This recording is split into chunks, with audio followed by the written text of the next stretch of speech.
Mesdames et messieurs, bonjour et bienvenue à l'émission L'Expert en parle. Aujourd'hui, l'Expert en parle a le privilège de recevoir une femme et pas n'importe laquelle.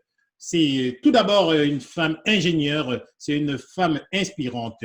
C'est la première femme et surtout la première femme noire à diriger dorénavant le Parti libéral québécois. Déjà 5 ans qu'elle est députée de Saint-Henri-Sainte-Anne, et elle a un background impressionnant qui a commencé bien sûr par une diplomation dans deux grands établissements, à savoir le HEC et l'école polytechnique. Et ceci prouve bien sûr combien elle avait déjà dans sa tête et dans sa détermination tracé son chemin.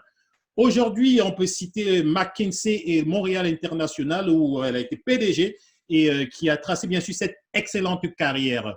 Félicitations, Madame Dominique Anglade, pour votre nouveau poste de chef de parti et bien sûr pour cette trajectoire fulgurante, exemplaire et inspirante. Avant de commencer, j'aimerais vous présenter mes collaborateurs qui sont avec moi aujourd'hui et qui vont se faire un plaisir de passer un bon moment avec vous. Et ensuite, on va pouvoir vous donner la parole pour nous dire un mot avant de lancer avec, bien sûr, ce questionnement, les questions que le monde se pose actuellement et nos fans se posent. Je vais commencer par Madame Ilham Madini. Bonjour Ilham. Oui, bonjour Florent. Présentez-vous, s'il vous plaît, très rapidement. Je suis Ilham Madini, je suis formatrice, coach et conférencière en entreprise. J'accompagne les entrepreneurs et les particuliers à concilier travail et vie professionnelle et vie personnelle. Je travaille aussi sur un projet comment faciliter l'intégration des nouveaux immigrants, des nouveaux arrivants pour les aider à s'adapter, à mieux s'intégrer au sein de la société québécoise. Puis c'est un plaisir d'être parmi vous aujourd'hui, puis c'est un plaisir de rencontrer Madame Langlade, puis c'est un honneur pour moi. Merci. Vous habitez Québec? Oui, j'habite à Montréal-Nord, à Blainville. OK. Parfait. Voilà. Merci beaucoup, Madame Ilham. On va passer, bien sûr, rapidement avec Monsieur Chouapi. Oui, bonjour, je suis Stéphane Chouapi. Ça fait 11 ans que je suis dans le domaine de l'informatique, dans l'administration des systèmes. Et puis, je suis entrepreneur. J'ai lancé une compagnie qui s'appelle Immigration Entrepreneuriat. J'essaie de faciliter l'accès aux immigrants dans ces chers pays que le Canada, surtout un pays diversifié et multiculturel. Et comment ne pas, bien sûr, aider les gens à intégrer, Madame Anglade. Donc voilà, on aura le temps de découvrir aussi avec d'autres personnes. On va continuer directement avec Monsieur Yves Tribilov. Oui, moi c'est Yves. Je suis entrepreneur dans la ville de Québec en mode et en restauration. Merci Yves. Et bien sûr, le dernier et pas le moindre, c'est Monsieur Yannick Tala et que nous allons écouter. Madame Anglade, mes hommages et mon respect. Moi, je suis connu ici comme collaborateur pour l'émission, sous le pseudonyme de Dr Jackson, mais dans l'état civil, je m'appelle Yannick Tala. Je suis un professionnel en santé et également présentement aux études à faculté de pharmacie de l'Université Laval. Bon. Super, parfait. Super. Parfait. Donc, après ce bon tour de table, je vais donc directement vous laisser la parole d'abord pour saluer et ensuite on va commencer, Madame Anglade.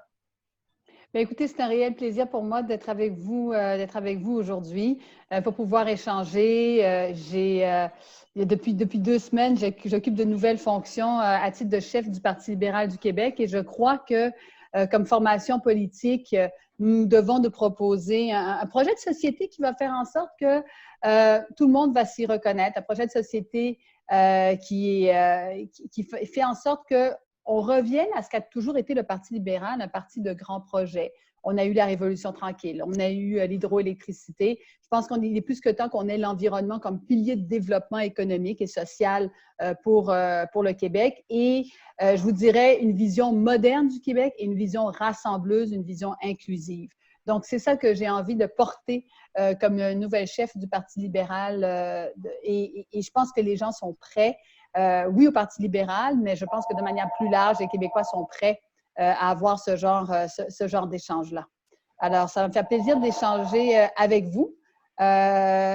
Évidemment, il y a le contexte de la COVID qui est venu changer beaucoup de choses, mais je pense qu'il est venu rappeler aussi l'essentiel, ce sur quoi nous devons nous concentrer pour bâtir le Québec le Québec moderne. Absolument, tous ces points que vous venez de citer assez sommairement, on va y revenir. J'aimerais donc commencer tout d'abord en vous félicitant une fois de plus pour tout le trajet que vous avez fait jusqu'à présent, un trajet impressionnant et inspirant, comme j'ai dit. Alors, Madame Anglade, vous avez une part de votre ancestralité qui est définie dans les minorités ethniques. On aimerait savoir la réflexion que vous portez là-dessus actuellement. Est-ce que vous pensez que le Québec s'ouvre aux minorités et quel est le message que vous aimeriez donner aux jeunes relatif à cet engagement politique? Alors, mes parents, j'ai bien aimé comment vous avez dit ça, une part de mon ancestralité. Mes deux parents étaient des immigrants haïtiens qui sont arrivés au Québec il y a plus de 50 ans maintenant. Donc, moi, je suis née à Montréal et on vient tous de quelque part. L'important, c'est vraiment ce que l'on bâtit ensemble, ce que l'on fait ensemble, le projet que l'on porte qui est collectif. Et au Québec, on a cette langue commune, cette culture commune que l'on doit mettre de l'avant. Mais encore une fois, je pense qu'au-delà même de cette culture et de cette langue, il y a des projets que nous devons mettre de l'avant qui permettent à chacun de s'y retrouver. Vous me parlez d'un message à envoyer. Il y a des gens qui me disent, des immigrants qui sont venus s'installer puis qui disent qu'ils sont contents de voir que j'arrive là parce que ça montre aussi les trajectoires pour leurs propres enfants. Tant mieux s'il y a des gens qui peuvent se reconnaître dans cette trajectoire-là. Tant mieux s'il y a des jeunes femmes qui peuvent se reconnaître dans cette trajectoire-là. Moi, je le prends avec beaucoup d'humilité et surtout, il y a un mot qui caractérise beaucoup la manière dont je me sens, c'est le mot responsabilité. J'ai l'intention de livrer la marchandise pour être à la hauteur aussi des attentes, mais je sais que j'ai des bonnes responsabilités en avant de moi. C'est des bonnes responsabilités. Et quand on parle responsabilité, en général, on parle de tout ce qu'on fait autant professionnel que personnel. Et bien sûr, on sait que vous êtes une maman, je pense, de 3 enfants. Et avec tout ce beau trajet et tout ce que vous avez fait, Madame Anglade, à une époque où les batailles féminines ont encore du pain sur la planche, ici à Québec et partout dans le monde, comment est-ce que vous faites pour concilier tout cela et pouvoir réussir comme vous réussissez? Est-ce que vous pensez que vous l'avez eu facile? Je ne peux pas dire ça, non. Je ne peux pas dire que je pense que je l'ai eu facile. La conciliation, cette fameuse conciliation-là, elle est difficile. Moi, je connais peu de personnes qui me disent « Ah, c'est vraiment facile de concilier tout ça. » J'en connais peu. Donc, elle est difficile, mais elle est faisable. Et elle est faisable si tu t'organises. Elle est faisable dépendant du conjoint, de la conjointe avec laquelle tu te retrouves. Et c'est difficile en politique, mais c'est difficile dans plein de fonctions. Si vous êtes infirmière aujourd'hui, si vous êtes préposé aux bénéficiaires aujourd'hui, il y a plein d'emplois qui forcent les gens à travailler la nuit, le soir, des familles monoparentales. Il y a plein d'enjeux de conciliation. Donc, la manière dont je le vis personnellement, c'est j'essaie le plus possible d'être présente là où ça compte, dans les moments où ça compte. Mais c'est aussi une manière de dire aux enfants, voici la mère que vous avez. Alors, elle ne sera pas là tous les soirs, elle ne pourra pas être là tous les soirs, mais quand je serai là, voici les discussions qu'on va avoir. Mais quand je serai là, voici les activités qu'on va avoir. Puis c'est la mère que vous avez. Si ce n'était pas ça, si ce n'était pas de mon engagement, de mon implication, de ce que je fais aujourd'hui, je serais une autre personne, puis vous auriez une autre maman. Quand tu leur poses la question, est-ce que vous aimeriez avoir une autre maman? La réponse, elle est non. Alors, finalement, c'est pas si mal. Des enfants qui comprennent bien ce que je fais et qui m'encouragent beaucoup dans ce que je fais également. Des enfants qu'on salue et bien sûr votre époux aussi qu'on salue. J'aimerais rapidement comme ça aussi poser une troisième question et ensuite mes collaborateurs pourront poser une question. Ma troisième question porte sur bien sûr un point assez brûlant, assez chaud. Voilà. Vous savez, actuellement, on aimerait savoir qu'est-ce que vous pensez de la requête des jeunes immigrants et immigrantes sans papier, surtout au Québec, qui se sont portés volontaires à donner un sacré coup de main dans les CHSLD, les fameux CHSLD. Et qu'est-ce que vous pensez vraiment? Et d'ailleurs, on sait que… écoutez, je pense que moi, écoutez, je vais vous dire comment je le sens. J'ai pu parler avec la femme et le fils de Marcelin François, celui qui est décédé, qui avait 40 ans, qui a laissé 3 enfants. Puis vous n'avez qu'à avoir une conversation de quelques minutes avec son fils de 11 ans pour comprendre c'est quoi la bonne chose à faire. Je veux dire, la réalité, c'est qu'on a des gens qui viennent s'installer chez nous et ce qu'on demande, c'est une accélération de leur statut. Je pense que c'est la moindre des choses, la moindre des choses. Et il y a une résolution qui est passée, une motion à l'Assemblée nationale que le gouvernement actuel a rejetée, très malheureusement. Et finalement, parce qu'il y a de la pression publique aujourd'hui, on se dit c'est peut-être la bonne chose à faire. Alors, le gouvernement est en train de réviser sa position par rapport à ça. Mais la réalité, c'est que le Québec est une société ouverte. C'est une société qui s'est bâtie justement à tendre la main. Il y a eu des cas comme ça par le passé où les gouvernements ont fait preuve d'ouverture, peu importe que c'était des gouvernements péquistes ou des gouvernements libéraux. Je pense que c'est la moindre des choses.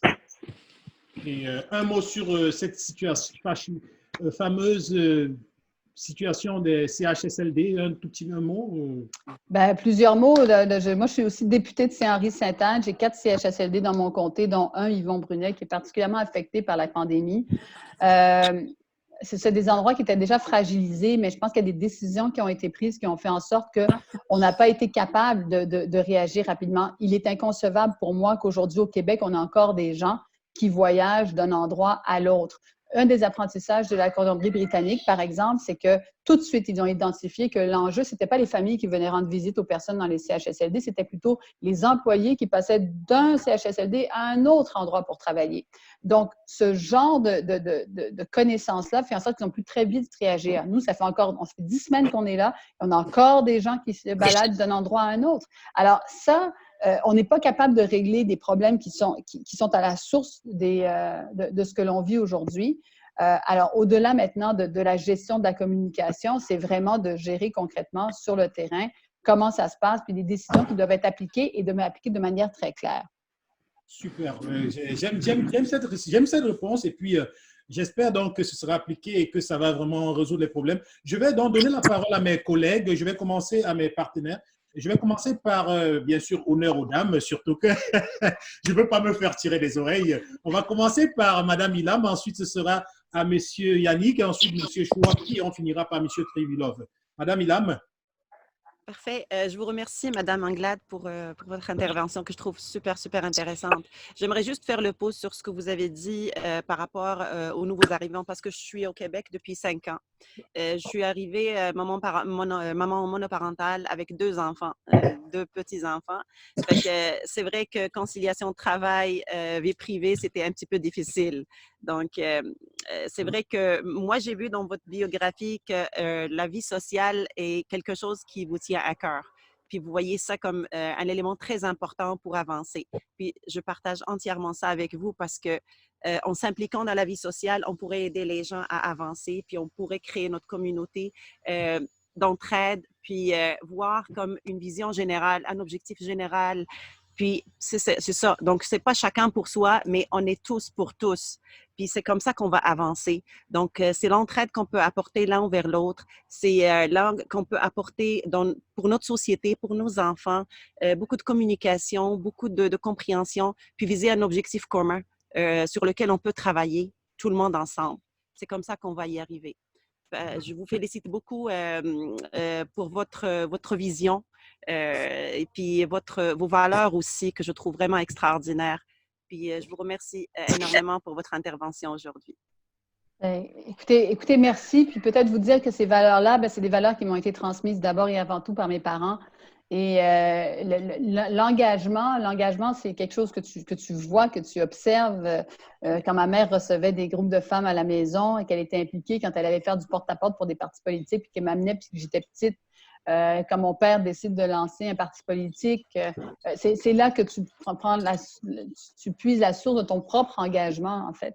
Et ça, c'est à eux que je le dois. Et je resterai toujours persuadée que dans une société, cet engagement social fait énormément de différence. Comme vous venez de le mentionner, ça amène une prise de conscience collective de ce qu'on est capable d'accomplir ensemble. Exactement. Merci beaucoup. Je pense que c'est une repartie vraiment qui est bien calée et ça vient comme ça reconforter pour ceux qui doutaient encore des valeurs que vous aviez. Ça nous permet de recadrer tout. Alors, au prochain, s'il vous plaît.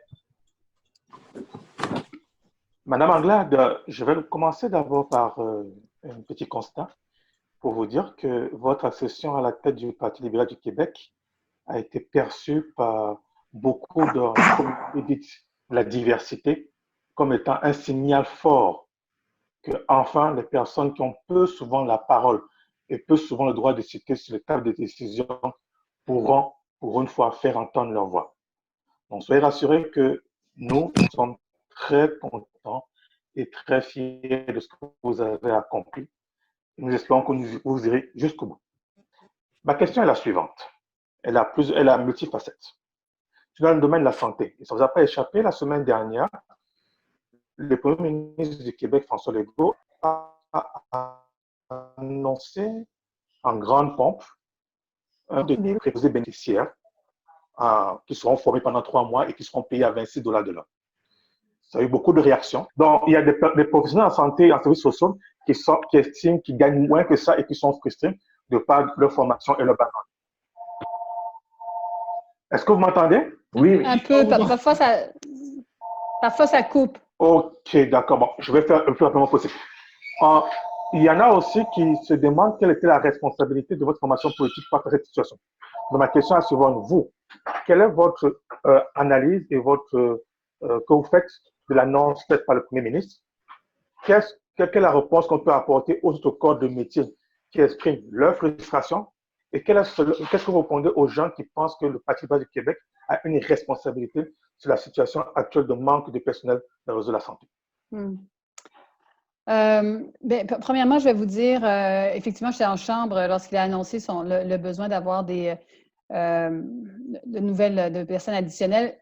Moi, je vais commencer par un mot dans tout ça. Cohérence, cohérence, cohérence. Là, on a des enjeux, évidemment, de personnel. Ça fait 10 semaines qu'on dit qu'on a des enjeux de personnel et qu'il n'y a pas suffisamment de ressources. Même le Parti libéral était celui qui avait dit qu'il faudrait demander de l'aide à l'armée parce que sinon, on ne va pas y arriver. Puis, on a essayé différentes manières de le faire. Je pense qu'il faut prendre un pas de recul et se dire comment est-ce qu'on va aller faire le recrutement de ces personnes-là. Et en passant, ce n'est pas une question de salaire uniquement. C'est une question de conditions de travail. Les gens qui vont travailler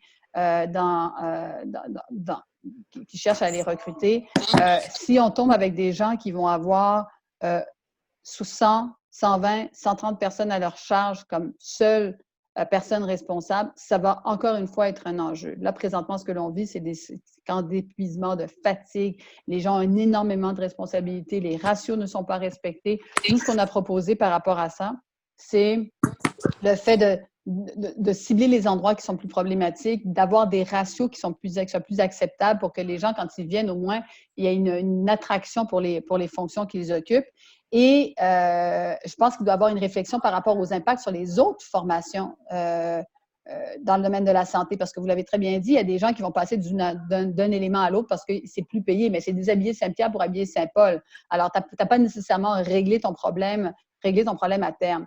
Mais quand je parle de cohérence, c'est la vision qu'il faut avoir. Tu ne peux pas à la fois dire « je détruis 18 000 dossiers en matière d'immigration », je réduis le nombre de seuils, je réduis les seuils de personnes qui viennent chez nous, je prends le programme d'expérience québécoise avec des étudiants et des travailleurs, j'élimine le programme ce programme-là où je le dilue considérablement, puis après ça, te réveiller puis dire « Ah, finalement, j'ai pas assez de personnes. » À un moment donné, là, il y a des réalités qui nous rattrapent. Et quand je vois le ministre de l'Immigration qui dit « Je vais aller chercher maintenant des travailleurs à l'étranger pour venir combler », c'est un manque clair de vision par rapport à ce qu'on appelle les ressources humaines à l'échelle de la province. Évidemment, ce n'est pas à l'échelle de la province. Moi, ce que j'aurais aimé voir, c'est un véritable plan de match, une vision claire de ce qu'on va être capable d'accomplir.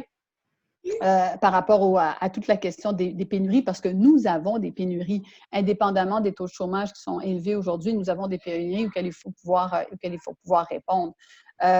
Et spécifiquement sur cet enjeu de recrutement, j'aurais aimé voir qu'il y a des ratios que l'on commence à instaurer dans des endroits où on a beaucoup plus de difficultés pour parvenir à ça. Mais si on arrive aujourd'hui à du court terme, c'est parce que le long terme n'a pas été planifié. Ben, merci beaucoup, Madame Anglade. Espérons que ce court terme-là va permettre quand même de résoudre le plus gros possible des problèmes qu'on a liés à cela et qu'on pourra planifier pour les prochaines fois qu'on n'espère pas d'ailleurs pour éviter ce genre de situation. Alors, on va écouter, je pense, c'est M. Chouapi. Oui, bonjour Madame Anglade. Je vous suis très énormément dans les réseaux sociaux, bien à la télé. Je vous suis du de Montréal. Vous avez fait un exposé que j'ai beaucoup aimé et puis vous avez mentionné 3 lettres. Et je ne sais pas, est-ce que vous êtes inspiré de votre nom qui commence par A? Ambition, audace, ardeur. Tout à fait, j'ai ambassadeur. Mais vous avez parlé de Montréal. Est-ce que ça s'applique seulement à Montréal ou c'est des concepts qu'il va falloir propager à chaque individu et dans chaque province pour que nous puissions être des ambassadeurs des villes dans lesquelles nous vivons? Ah ben, c'est applicable partout. L'idée de dire ça prend 3 A pour réussir, c'est l'ambition. Alors, l'ambition, c'est la vision. C'est quel est le degré d'ambition que tu te donnes, c'est quelle est la vision que tu veux atteindre. Parce que sans vision, tu joues dans le quotidien, tu n'arrives pas à te projeter, tu prends des décisions de court terme qui ne sont, par définition, souvent pas bonnes. Donc, le A d'ambition, c'est cette vision que l'on déploie. Ensuite, c'est le audace.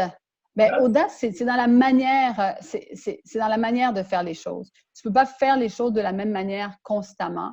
Il faut que tu innoves, il faut que tu penses différemment, il faut que tu ailles inclure des gens qui sont typiquement pas inclus, justement pour amener de la diversité, diversité de genre, diversité d'origine, mais diversité d'opinion, et qui soit véritablement un reflet de ta société. Les entreprises privées qui fonctionnent de cette manière-là ont de meilleurs résultats que les autres. Alors, il y a des raisons pour lesquelles tu dois aller justement vers cette audace qui t'oblige à sortir des sentiers battus. Puis le dernier, c'est l'ardeur. Il n'y a pas de miracle dans la vie. Peut-être qu'il y en a des très croyants parmi vous qui croyaient au miracle. Moi, je ne crois pas au miracle, je crois au travail. Et donc, c'est l'ardeur. C'est l'ardeur que tu y mets. C'est cette capacité de travailler, de passer à l'action qui est importante. Et je pense que quand on arrive à concilier ce niveau d'ambition, cette audace et cette ardeur, c'est là que tu arrives à atteindre des objectifs qui amènent ta société à aller plus loin. Je trouve ça très beau parce qu'en tant qu'entrepreneur, je me suis retrouvé dans ça. C'est tellement encourageant et puis motivant. Et pour finir, la toute dernière question, c'est qu'est-ce que pensez-vous du programme Arima? Ah, il existe? Le programme Arima. J'ai vu votre échange avec Simon, le ministre. La réalité, là, c'est qu'il a fait une espèce de grande piscine où les gens envoient leurs documents puis on ne sait plus jamais ce qui se passe. C'est triste. C'est triste. La manière de voir l'immigration au Québec, ça ne peut pas être un truc que tu fais à tous les 2 jours, tu décides d'un truc, tu modifies une affaire. Pourquoi tu ne peux pas faire ça? Parce que c'est l'image du Québec. C'est ce que tu envoies. C'est des années que ça te prend de te bâtir un lien de confiance avec des gens qui viennent s'établir ici. Et si chaque fois que tu as l'opportunité de mettre un verrou de plus, une contrainte de plus, c'est très lourd et l'image n'est pas bonne. Et ce que l'on veut, c'est attirer les meilleures personnes. Pensez-vous que les meilleures personnes, elles n'ont pas d'options dans la vie? Elles ont plein d'options dans la vie. Alors, je crois qu'il y a vraiment un danger de regarder ça de manière très, très court terme.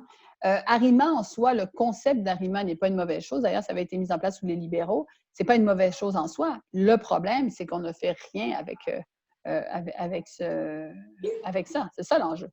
Il n'y a rien qui se passe. Je pense que le ministre n'a aucune volonté pour qu'il ne se passe quoi que ce soit avec ça. Aucune. Alors, j'aurais aimé que ce soit différent, mais force est de constater, encore une fois, cette semaine, avec le programme d'expérience québécoise, qu'il y a bien des morceaux qui manquent. Et encore une fois, je le ramène, c'est un manque flagrant de vision à ce niveau-là. Merci pour cette intervention, Madame Anglade. Je pense que là, vous avez vraiment mis le pied dans le plat et on aime ça. j'aimerais, avant Dans quel plat est-ce que je l'ai mis? Dans quel plat est-ce que j'ai mis mon pied? un bon plat, en tout cas, dans Un bon plat quand même, hein? OK. Oui, un bon plat, un bon plat. Vous me rassurez. Ouais, d'accord. Mais alors, on va continuer avec monsieur Yves Tribulov. Oui, déjà, je veux rebondir sur le triple A. C'est quelque chose qui, en tant qu'entrepreneur, me parle d'une manière personnelle. Et merci en tout cas à M. Stéphane Chapuis de l'avoir fait. C'était une très belle intervention. Ma question va être liée au PCU, au programme d'aide du gouvernement. Fédéral. Sauf changement, le PCU va bientôt prendre fin. Il va tout de même rester l'aide aux entreprises, comme par exemple 75% sur les moyens, ainsi de suite. Pour les entrepreneurs et travailleurs autonomes du milieu du tourisme, du spectacle et de la restauration, cela tombe comme une mise en garde. Certaines entreprises de ce milieu ne pourront justement pas survivre avec une exploitation de 50% de leur capacité. Et pour ceux qui sont dans le milieu du spectacle, comme les orchestres de danse ou les DJ, ainsi de suite, si il n'y a pas de rassemblement ou que les touristes ne viennent pas, évidemment, ils ne pourront pas pouvoir vendre leurs services. De votre expérience d'ex-PDG de Québec International ou encore de votre passage à la firme Conseil, qu'est-ce que vous pouvez dire à ces entrepreneurs? Ce serait le premier volet de ma question.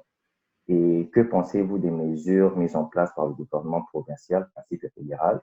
Est-ce que ces mesures seront à même de rassurer une relance de l'économie dans un futur proche? Alors, merci de la question. La première chose que je vais dire, c'est que on parle de mesures qui ont été mises de l'avant. C'est sûr que l'implication du fédéral a été très forte, que ce soit la PCU, que ce soit le soutien pour accompagner les entreprises dans le 75% de salaire. Donc, ça a permis de rassurer la population, de se dire, bon, ben, je ne me trouve pas tout de suite à la rue, sans programme social, sans filet social. Donc, ça, c'est important. Et ils ont agi de manière très forte comme gouvernement. Au début, on se demandait, puis à la fin, on voyait à quel point bon, ils ont amené des propositions qui ont été très qui étaient positives. Évidemment, tout n'est pas parfait, mais c'est aussi normal que tout ne soit pas parfait parce qu'on n'est pas dans un monde idéal aujourd'hui. Au niveau du Québec, ils ont essentiellement décidé de faire des prêts puis des garanties de prêts auprès des entreprises. Et ça fait, encore une fois, environ 8 semaines qu'on dit que ce ne sera pas suffisant. On ne peut pas penser que les entreprises qui n'ont pas de revenus aujourd'hui, qui vont avoir des dépenses supplémentaires à cause de la crise, qui ne sont pas garanties, même si elles repartaient demain matin, d'être capables d'aller générer des revenus additionnels. On ne peut pas penser que l'endettement est la chose à faire. Il faut imaginer une relance. Une relance nécessite que le consommateur décide de dépenser, que l'entreprise décide de dépenser. Or, des consommateurs endettés et des entreprises endettées ne dépensent pas et ralentissent la reprise. Donc, ce qu'il faut faire en amont, c'est de donner des pièces trébuchantes et sonnantes, des liquidités à nos entreprises pour qu'elles puissent parvenir à passer à travers. Et on a l'impression que parce qu'on donne de l'argent en amont, on gaspille cet argent-là. Non, on leur permet de passer à travers une crise et de se repositionner pour être mieux préparés à une éventuelle reprise. Donc, depuis des semaines, moi, je ne cesse de répéter que ça prend des liquidités. Je l'ai posé en chambre encore comme question. Pas plus tard que jeudi, j'étais en chambre et je posais la question au premier ministre à ce sujet-là. Et lui et le ministre Fitzgibbon se sont levés pour ne rien dire par rapport à l'aide directe. L'aide directe, elle est essentielle à nos entreprises. Elle est fondamentale. On manque le bateau en ne posant pas ces gestes-là aujourd'hui. Et je vais continuer à le redire. Il faut se projeter et se dire, ça va coûter au gouvernement à court terme, dans l'industrie du tourisme, dans l'industrie de la restauration, mais c'est un choix politique que tu fais. Puis je comprends que les gens n'aiment pas les subventions. Là, ils disent, le gouvernement, le ministre m'a répété à plusieurs reprises, moi, je ne suis pas un gars qui aime les subventions. C'est pas une histoire d'aimer ou pas aimer. Hein. On n'est pas dans un mode j'aime, j'aime pas. On est dans un mode, il y a une crise majeure.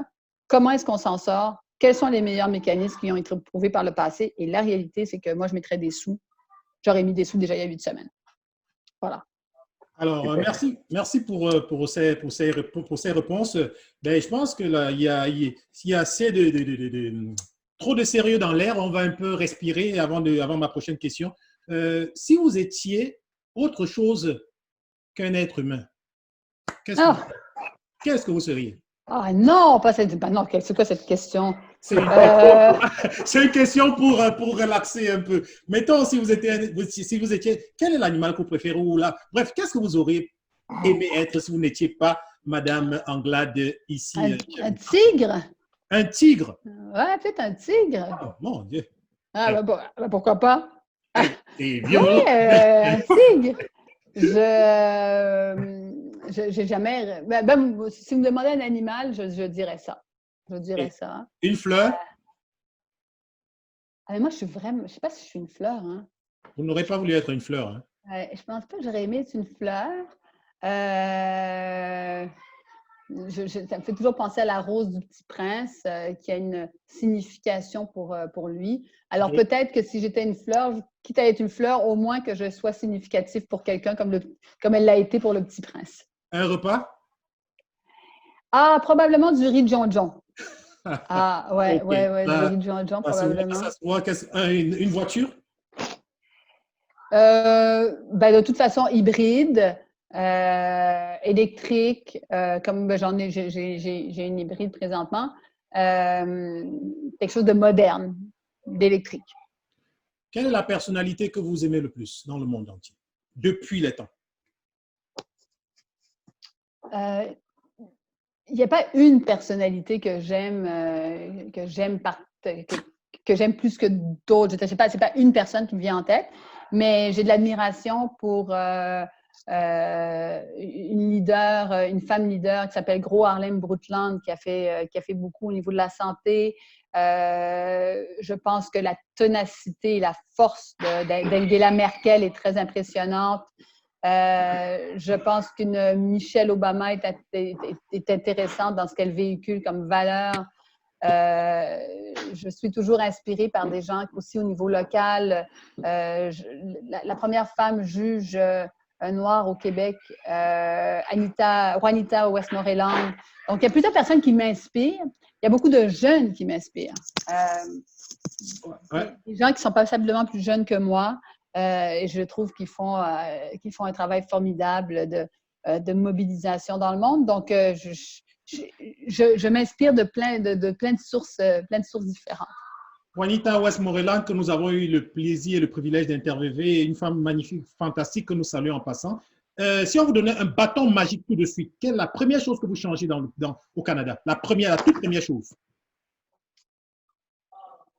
On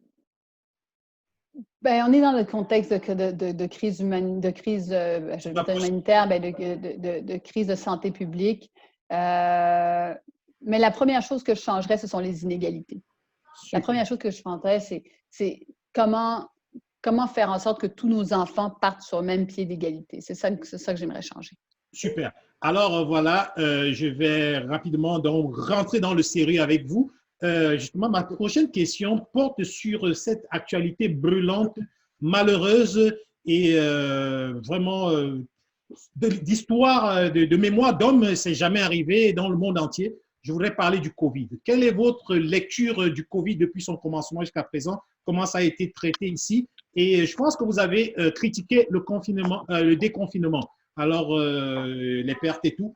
Qu'est-ce que vous pouvez nous dire assez sommairement là, sur tout ce Je pense que la gestion du COVID au début a été très bien faite. Le gouvernement a été capable d'assurer une cohésion rapide. Les gens ont répondu à l'appel avec beaucoup d'empathie, avec beaucoup de soutien aux gens. Donc, je pense que le gouvernement a fait un beau boulot de départ pour canaliser nos énergies, nos forces, puis rappeler l'importance du message. Donc, je pense que ça a été très bien fait.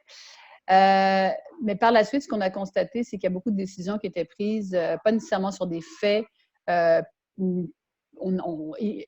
on regarde ce qui se passe présentement à New York, où il y a de la transparence par rapport aux décisions qui sont prises, des mesures très claires qui accompagnent le déconfinement par région, tu es capable d'aller voir si tu es parti dans telle région, ce qui se passe avec tes 7 critères. On n'a pas ça au Québec et moi, j'aurais aspiré à voir ça au Québec.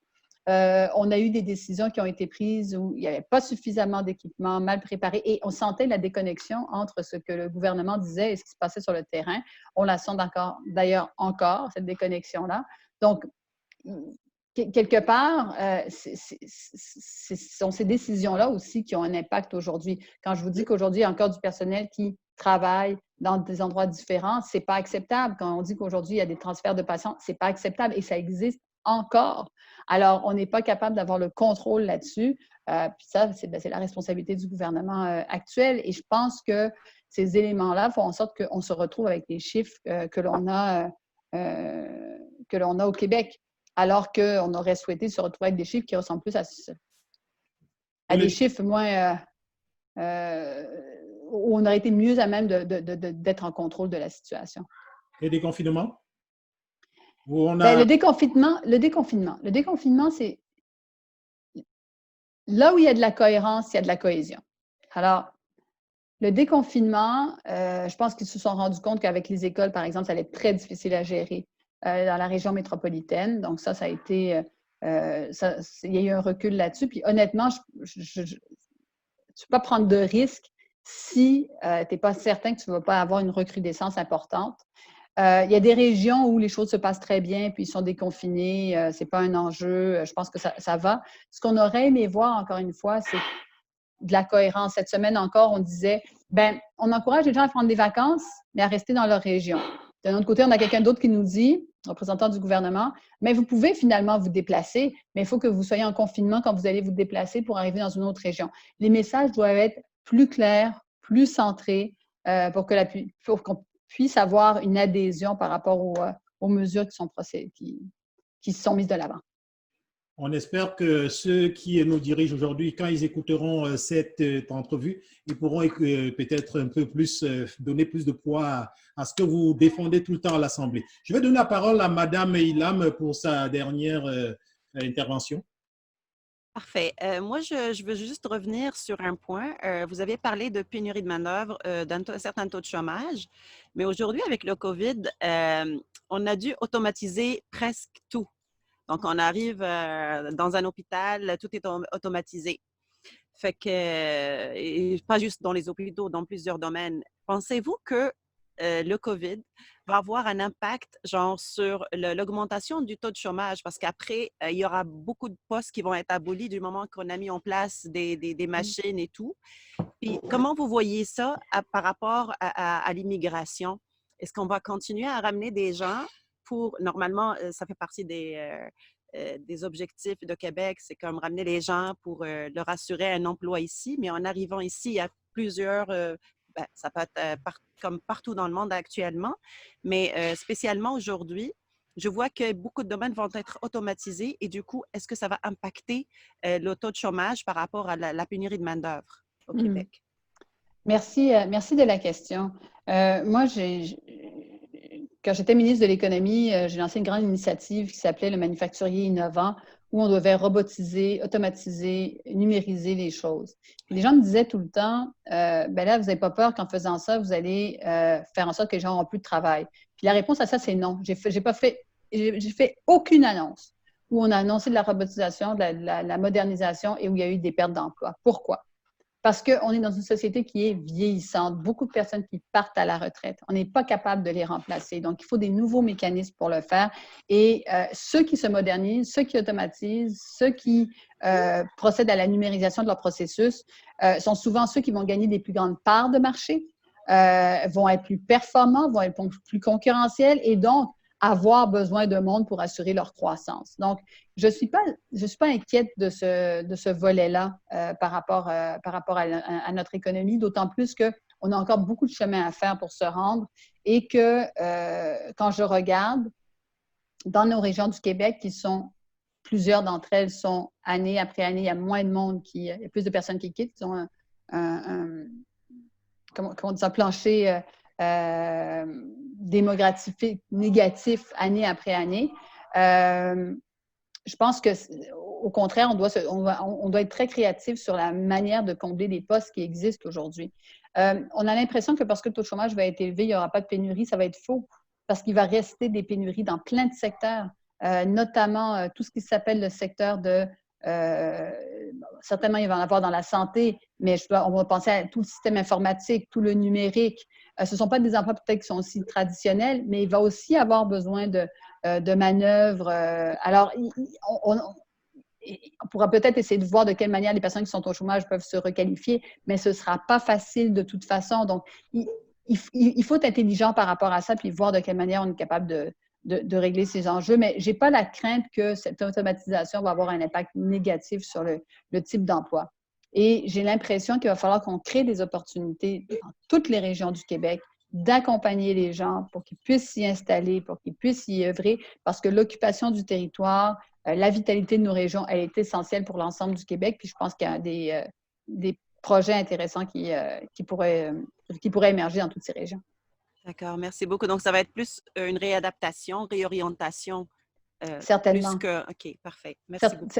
Certainement. Et puis, il va rester encore des emplois qui vont être traditionnels, non comblés, plus difficiles à combler. Ça va demeurer. Mais il ne faut pas penser que… Et puis, l'autre affaire à laquelle il faut penser, c'est que le Québec représente environ 22 % de la population canadienne. Moi, je n'aimerais pas que le Québec soit à 15 % de la population canadienne. Je pense qu'on veut garder notre poids démographique. Puis ça, ça fait partie aussi de toute la question de l'immigration. Parfait. Merci beaucoup, Mme Maglade. Merci beaucoup pour cette réponse, aussi pour la question. Nous avons reçu plusieurs entrepreneurs à nos émissions. Ça se voit qu'ils des entrepreneurs aussi bien issus de la diversité que des entrepreneurs de souche. Et il apparaît que chacun essaie de se recréer et on espère qu'ils seront assez bien accompagnés. La prochaine question, bien sûr, avec Dr. Yatson. On va sur le domaine de l'économie, si vous voulez bien, Madame Anglade, puisque c'est votre domaine de prédilection. Cette crise sanitaire du Covid s'est muée en crise, on va dire, économique, dans une situation où tous les gouvernements, et le gouvernement du Québec n'y échappe pas, se trouvent en déficit.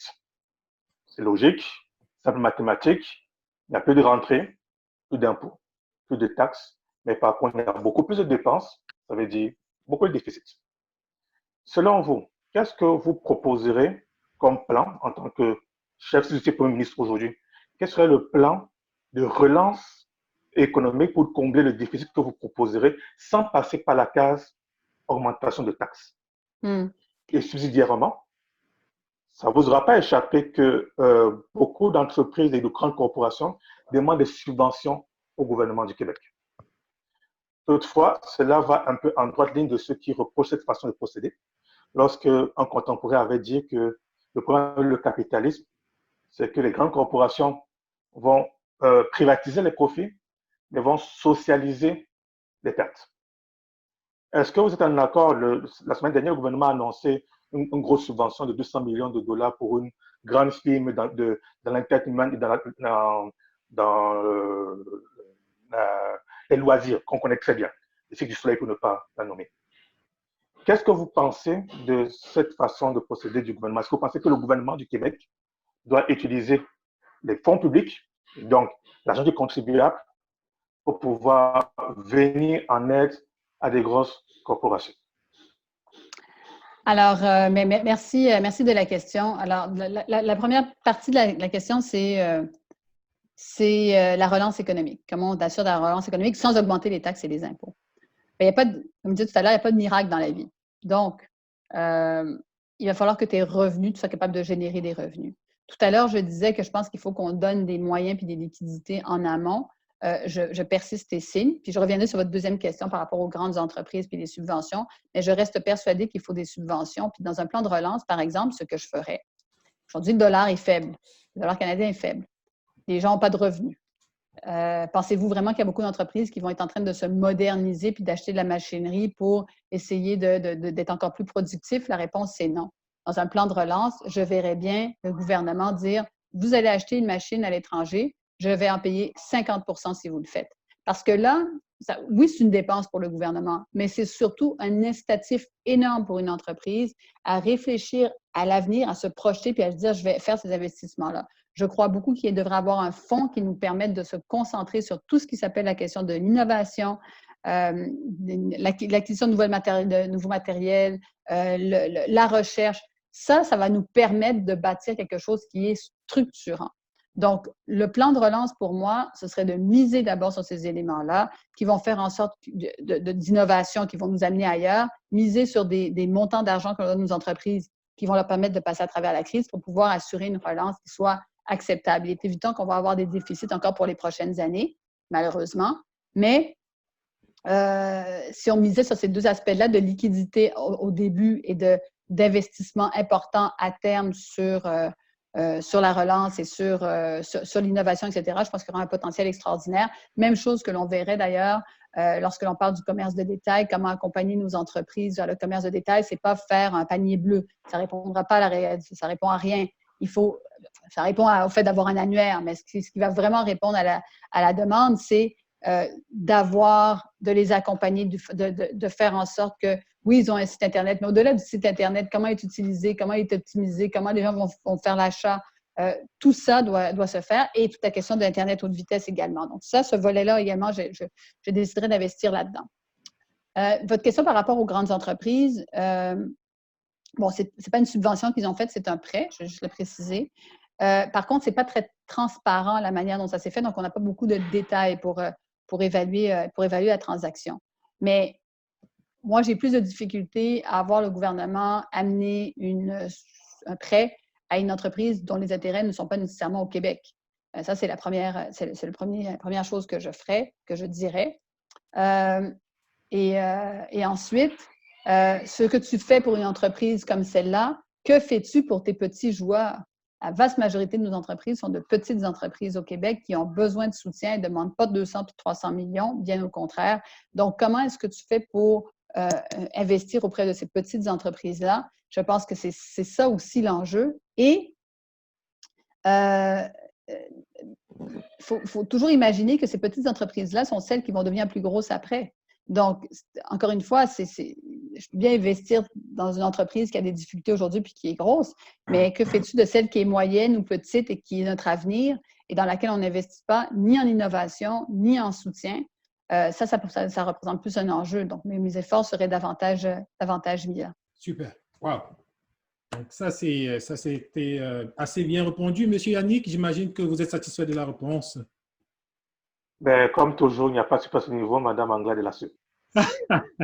OK. Alors, on va rebondir directement avec Yves Tribulov. Ma question va être liée aux dernières mises à jour du ministre de l'Immigration sur le fait. Et nous estimons que cela aura pour effet de pousser des étudiants internationaux à envisager d'autres provinces. Déjà récemment, avant qu'ils ne fassent un pas en arrière, il y a déjà eu beaucoup de mouvements d'étudiants qui envisageaient justement d'aller en Ontario, entre autres, où l'Université d'Ottawa, tout justement, avait proposé certaines facilitations pour les étudiants francophones. Et pour ce qui est des travailleurs, je crois que ça risque d'être encore pire.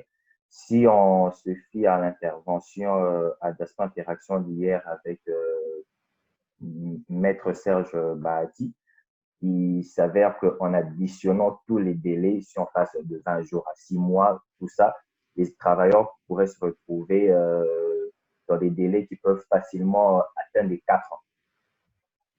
Et dans ce genre de situation où tout justement on est en train de courir pour combler les pénuries de main-d'œuvre, je ne sais pas si c'est probablement une très bonne idée. Donc, du coup, que pensez-vous de cette démarche dans une période où la province est en train d'accuser un gros déficit de main-d'œuvre? Manque de vision, encore une fois. Tu ne peux pas me dire que le programme d'expérience québécoise, en termes d'intégration, ce sont des gens qui sont déjà des étudiants chez nous, ce sont des gens qui sont déjà en emploi chez nous, qui sont déjà intégrés. La plupart du temps, les employeurs sont très satisfaits. Et c'est le message que l'on envoie. L'étudiant qui arrive ici avec le droit de pouvoir postuler, tu changes les règles en cours de route. Tu imagines l'image que ça envoie, puis ce qu'il va encourager comme message, lui, cet étudiant-là, par rapport aux personnes qu'il connaît et qui l'a précédé et qui le suivent. Je pense que c'est très mauvais. Je ne veux pas dire le contraire. Je comprends l'objectif de vouloir mieux arrimer, Mais mieux arrimer, ça ne veut pas dire tout balancer ce qui fonctionne, puis essayer de faire un lien de un à un. L'immigration, c'est plus complexe que ça. Je pense que l'enjeu fondamental avec le ministre de l'Immigration, c'est qu'il ne comprend pas la complexité du processus. Alors, il pense qu'il est capable de modifier des affaires un jour, l'autre jour, une fois, puis de temps en temps, il y va à la pièce. Et il n'a pas la pleine mesure de la complexité du dossier. Et c'est ce qui crée des situations comme celle-là. Donc, on va encore se retrouver dans une situation où les étudiants qui sont en place, qui ont cette fois-ci des droits acquis, mais qu'on leur enlève, ça va être problématique. Ils vont considérer aller ailleurs. Et à qui ça va faire mal? Ça va faire mal à nos propres universités, à nos propres cégeps qui ont besoin d'étudiants, dans des domaines de recherche bien spécifiques. C'est à ça que ça va faire mal. Alors, je ne peux rien vous dire de très positif par rapport à tout ça. Ça nous prend quelqu'un qui a la vision nécessaire de ce que représente le défi démographique à terme au Québec. Ça nous prend quelqu'un qui a une compréhension, une profondeur de réflexion par rapport à ces enjeux-là. Sachant tous les enjeux liés à la francophonie et tous les discours qu'ils ont eu liés à l'utilisation de la langue française, sachant qu'un étudiant dans une université ou un cégep au Québec étudie forcément français, donc a une certaine maîtrise de la langue française, c'est quand même dommage. Merci. Alors, vous permettez que je reprenne la parole tout simplement pour laisser M. Chouapi réagir parce qu'on a commencé à 10 heures et je pense, en tout cas, on a encore, je pense, 5 minutes pour finir. M. Chouapi? Allô? C'est bon? Oui, c'est bon. Là, on vous écoute et on vous entend. Merci. Une fois de plus, je remercie Mme Anglade d'être là. Ma dernière question est la suivante. J'aime bien votre idéologie politique au sein du Parti libéral et j'aime bien aussi cette ambition que vous émanez au quotidien. Est-ce qu'on pourrait vous voir dans quelques années ministre du Canada? Oh, M. Chouapi. Ben, c'est pas le plan. Le plan, c'est le Québec. Le plan, c'est le Québec. Alors, quand j'ai décidé de m'appliquer, c'est parce que j'ai quand même le Québec tatoué sur le cœur, la politique québécoise qui m'interpelle particulièrement. Donc, mon objectif, c'est le Québec. OK. Mais en tout cas, je vous le souhaite, madame, parce que tellement vous êtes ambitieuse, vous avez un parcours brillant et je pense que vous pouvez le faire. Merci. Alors, voilà, si je pense que M. Chouapi, vous avez terminé, on va donc continuer. Madame Anglade, actuellement, qu'est-ce que vous pouvez dire? Je vous donne une page blanche. Quelque chose que vous voulez qu'on parle? Maintenant, on vous laisse vraiment décider. Page blanche pour vous. Ben, j'ai envie de dire que l'implication et l'engagement, c'est fondamental. Les gens voient les partis politiques comme étant des organes qui sont évidemment partisans. C'est le propre de la chose, parce qu'on croit en des philosophies et puis des valeurs qui nous animent. C'est pour ça qu'on s'engage au sein de partis politiques. Mais moi, j'aimerais encourager les gens à embarquer dans le mouvement avec nous. J'aimerais encourager les gens à venir voir ce que l'on veut faire comme transformation au sein de notre parti, qu'on ait des idées qui sortent des sentiers battus, qu'on ait des idées tant d'ordre économique que d'ordre social, que d'ordre environnemental, parce que je crois qu'on est capable de conjuguer tout ça. Et je pense que ça va être une très belle période pour le Parti libéral, justement pour ce renouveau-là. Alors, mon message serait de vous engager, de vous impliquer, d'organiser des événements, faisons des Zooms, rencontrons du monde, échangeons avec toutes sortes de monde dans différentes régions du Québec. C'est ça qui va faire en sorte que les gens vont sentir qu'il y a un projet de société collective qu'on est capable de porter ensemble. Merci infiniment. Vous avez toujours été une femme brillante, partie bien sûr de filles d'immigrés. Vous avez traversé toutes comme une flèche. D'ailleurs, dans vos propres mots, vous dites toujours que vous aimez marcher vite. On dirait que ce n'est pas juste marcher vite que vous aimez faire, vous aimez aussi avancer très vite parce que vous avez traversé le collège, vous avez aussi traversé tout ce qui est comme difficulté, comme grand entrepreneur. Et aujourd'hui, vous êtes où vous êtes et nous en sommes très fiers. Vous êtes comme la lumière, l'espoir de toute la diversité culturelle. En parlant de position de femme. Que pourriez-vous dire sur l'évolution ou le positionnement de la femme dans la société québécoise, dans la société canadienne, dans le futur? Écoutez, si je peux me permettre, il y a eu cette semaine à l'Assemblée nationale un moment où on a célébré le 25e anniversaire de la Marche du pain et des roses, marche qui avait été instigée par Françoise David, Manon Massé, Diane Matt.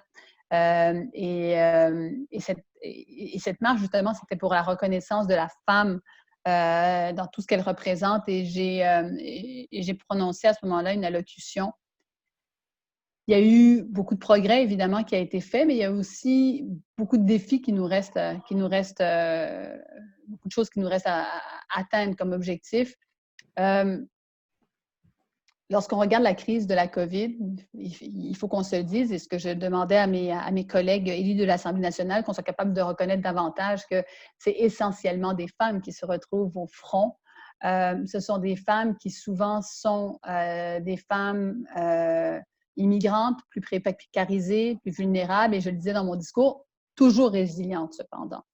Et c'est là que tu te rends compte que c'est les femmes qui font front dans ce genre de situation-là. Ça doit quand même teinter la manière dont on va penser l'avenir en termes d'égalité des genres et de voir comment les politiques publiques vont devoir s'adapter jusqu'à un certain point à ça. Il y a eu un progrès extrêmement important au Québec de la position de la femme, mais il reste encore beaucoup de chemin à parcourir.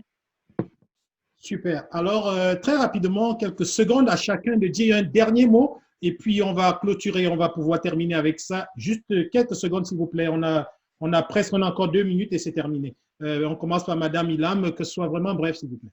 Parfait. Ben, je vous remercie beaucoup. C'était un échange très, très, très riche. Puis, j'adore le mot que vous avez dit tantôt, c'est la vision. C'est la vision qui change tout. Merci. Merci infiniment, Madame Ilham. On va continuer, comme d'habitude, avec Monsieur Yannick. En anglais, je vais dire à mon propos liminaire que vous étiez une sous-inspiration pour nous, issus de la diversité et de l'immigration. Nous espérons que vous seriez pour le Québec ce que Barack Obama a été pour les États-Unis, la première personne issue de l'immigration à diriger la province du Québec. C'est bien tout le mal que nous vous souhaitons. On va continuer avec Monsieur Chouapi. Oui, je vais juste vous souhaiter bonne chance dans vos entreprises et je continue de véhiculer votre vision auprès de femmes parce que vous motivez pas mal les femmes immigrantes autour. Merci beaucoup. Merci. Alors, on va finir avec Monsieur Trébulov.